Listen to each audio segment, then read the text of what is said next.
Tidak mungkin kita dapat menanggung dengan kekuatan dan pikiran kita sendiri. Kita butuh kuasa supernatural. Itu sebabnya semua kita perlu betul-betul penuh Roh Kudus.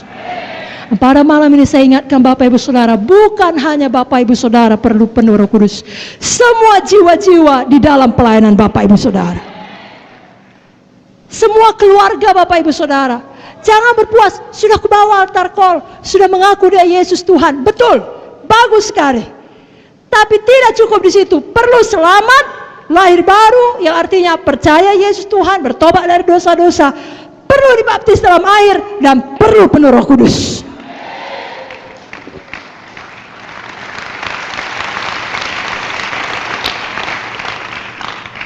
Saudaraku, bagus selamat, bagus baptisan air, sangat-sangat baik.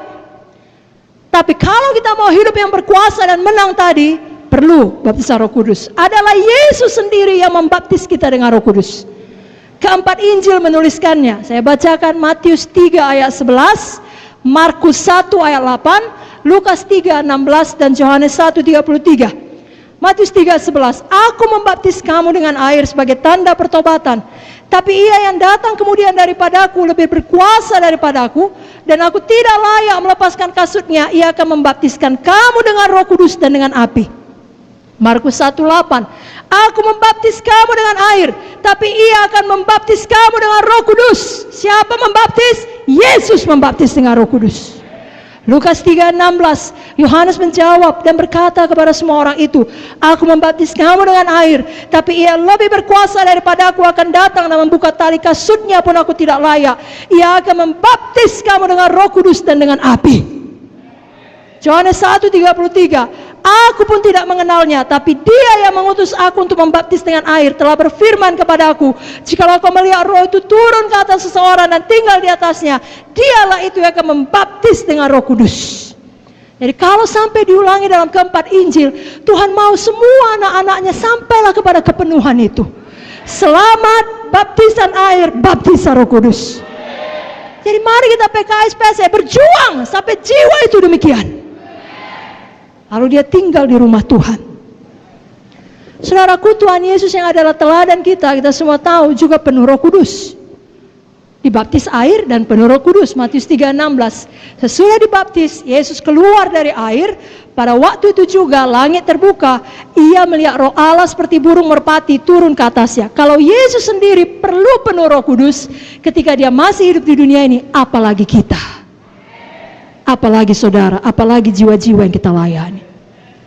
Sekali lagi, perlu selamat, lahir baru, perlu penuh Roh Kudus. Mari buka Alkitab saudara dari Kisah 2 ayat 38.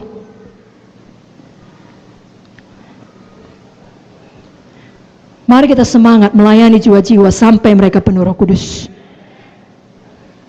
Kisah 2:38.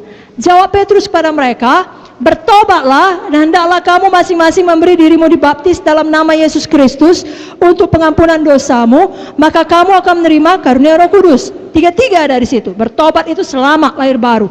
Dibaptis dan menerima Roh Kudus. Sekarang diulangi lagi dalam Kisah 8 ayat 12. Mari buka Alkitab saudara dari Kisah 8 ayat 12. Mari kita baca bersama-sama. 1, 2, 3 ya. Tapi sekarang mereka percaya kepada Filipus yang memberitakan Injil tentang kerajaan Allah dan tentang nama Yesus Kristus, dan mereka memberi diri mereka dibaptis, baik laki-laki maupun perempuan. Baguskah ini saudaraku? Bagus. Semua bikin tangannya bagus. Agak sangat bagus. Tapi apakah berhenti di situ? Apakah cukup? Tidak. Walau mereka sudah menerima Injil, dengan kata lain sudah selamat, dan bahkan mereka sudah memberi mereka dibaptis, baptisan air, apakah yang terjadi? Kisah 8 ayat 14-17. Mari kita baca di bawahnya 14-17. 1, 2, 3 ya. Ketika rasul-rasul di Yerusalem mendengar bahwa tanah Samaria telah menerima firman Allah, mereka mengutus Petrus dan Yohanes ke situ. Setibanya di situ, kedua rasul itu berdoa supaya orang-orang Samaria itu beroleh Roh Kudus. Sebab Roh Kudus belum turun di atas seorang pun di antara mereka, karena mereka hanya dibaptis dalam nama Tuhan Yesus. Kemudian keduanya menumpangkan tangan di atas mereka, lalu mereka menerima Roh Kudus. Haleluya. Katakan amin. Berikan tepuk tangan bagi Tuhan Yesus.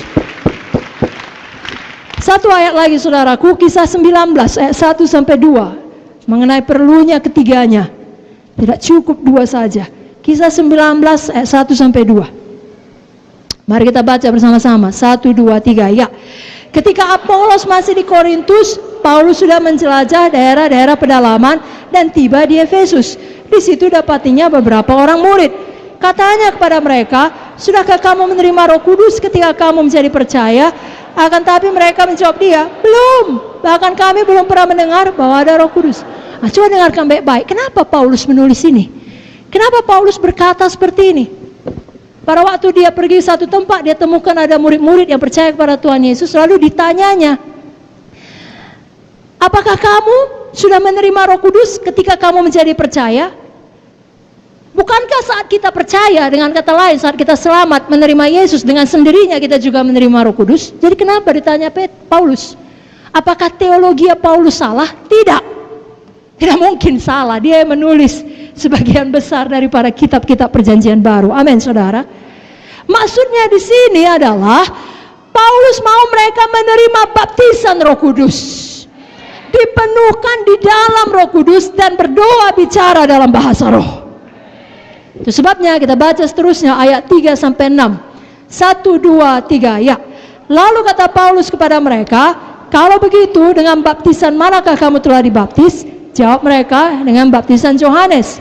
Kata Paulus, "Baptisan Yohanes adalah pembaptisan orang yang telah bertobat, dan ia berkata kepada orang banyak bahwa mereka harus percaya kepada Dia yang datang kemudian daripadanya, yaitu Yesus." Ketika mereka mendengar hal itu, mereka memberi diri mereka dibaptis dalam nama Tuhan Yesus. Dan ketika Paulus menumpangkan tangan di atas mereka, turunlah Roh Kudus ke atas mereka, dan mulailah mereka berkata-kata dalam bahasa roh dan bernubuat. Waktu saudara layani jiwa, jelaskan sejelas-jelasnya. Roh Kudus bukan hanya untuk murid-murid Yesus dan 120 orang yang tertulis di Kisah Para Rasul 2, tapi untuk kamu dan untuk anak-anak kamu, untuk sebanyak orang yang dipanggil Tuhan, untuk kita semua janji itu. Berikan tepuk tangan saudaraku, amin.